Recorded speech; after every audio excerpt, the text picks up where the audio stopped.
Please stand.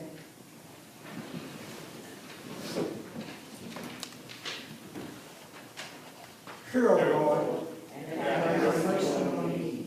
Lord, be my helper.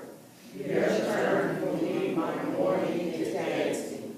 You have put off my sackcloth and clothed me with gladness, to the end that my glory may sing praise to you and not be silent. O Lord my God, I will give life to you forever. Amen. You may be seated.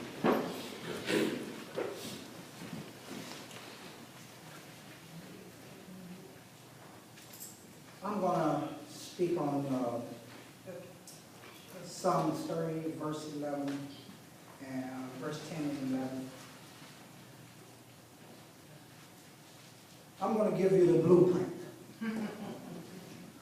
While Psalms are not organized by the topic, it is helpful to compare the things in each section of Psalms to the 5 books of Moses.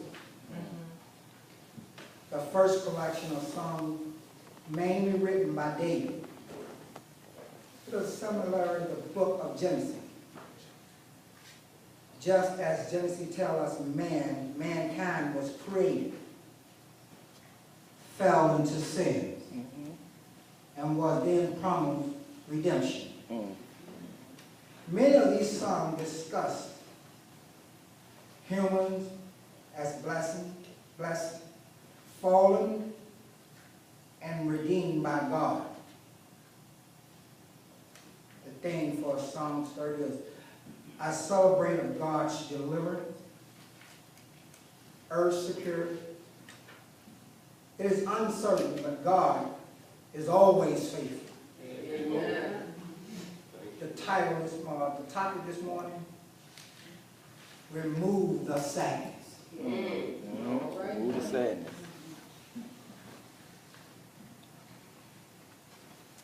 In verse 10, what David was trying to do, or what David was doing, he was trying to get God's attention. Okay, not that God, he wanted God to be his helper. You know, in our everyday life, Psalms are praising to God as our creator, sustainer, and redeemer. Praising is recognizing, appreciation, and expressing God's greatness. You know, all that, you know, that's a lot that we all ask God to be a part of our life each and every day. Amen. You know, we come into the church not really knowing how the person to the left or to the right or even in the front and the back of you are going through.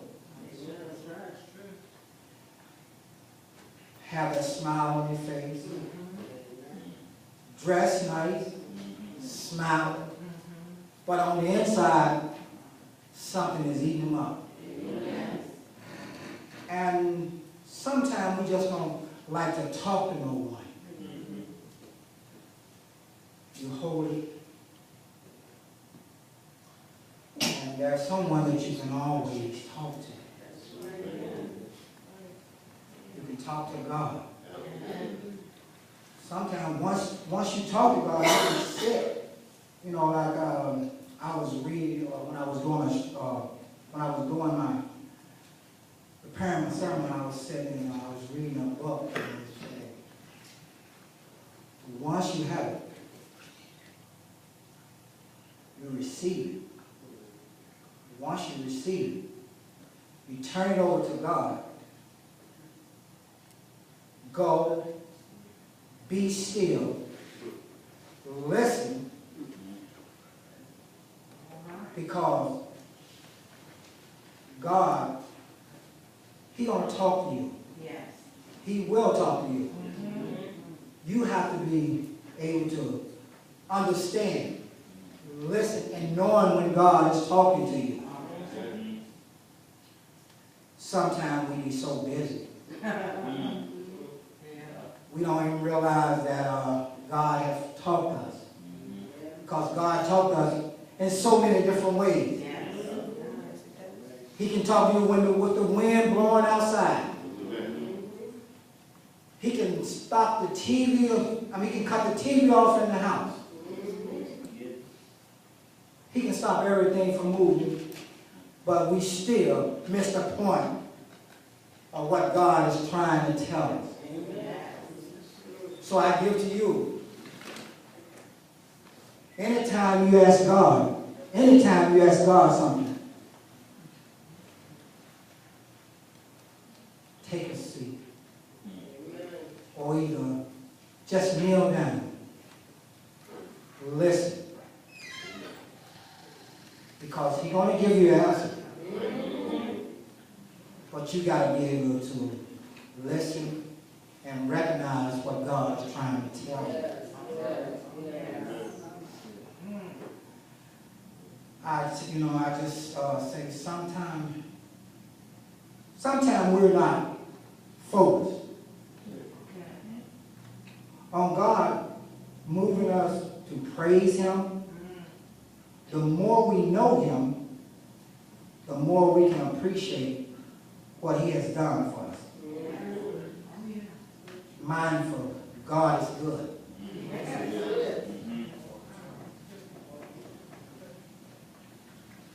In verse 11, this is the verse that tells the text.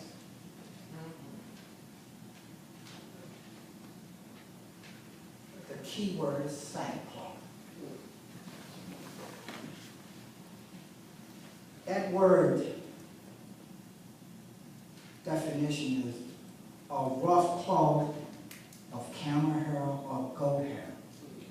But in this sermon, we're not talking about the material, what it was made from.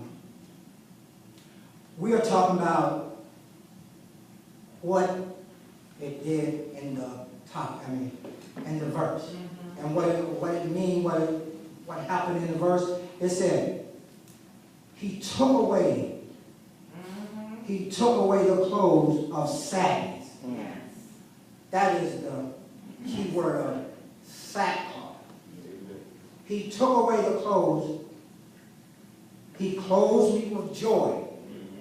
He clothed me with joy and happiness. Amen. That's what He did.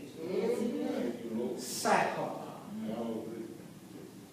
When I was first reading this, I was saying, what is it? What is going on? So that made me go and get another book. So the pastor, he had called me, and I was Pastor Sackcloth. And he said, what you do, Brother Johnson, get the dictionary and find out exactly what it means. Okay. So I did that, and he said, now, when you read the scripture, it's not talking about their wearing sackcloth or protection. The garment which was made, it was made worn as a symbol of mourning. And I said, okay, Pastor, I got you. So I went on, and I, got everything else. Now, it said we are grateful to God for His personal concern, help, and mercy. Not only does He protect, guide, and forgive us, but His creation provides everything that we need. That's something. Everything that you need, everything that I need. everything that Asbury is.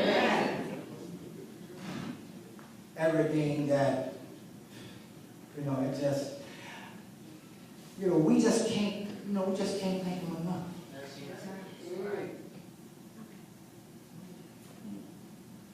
And this morning when I was on my way to church, my wife, we was coming down at 95 and I was just trying to, get myself together and everything. And I look over there and I said, I just said, thank you for being my wife. Thank you for being my wife.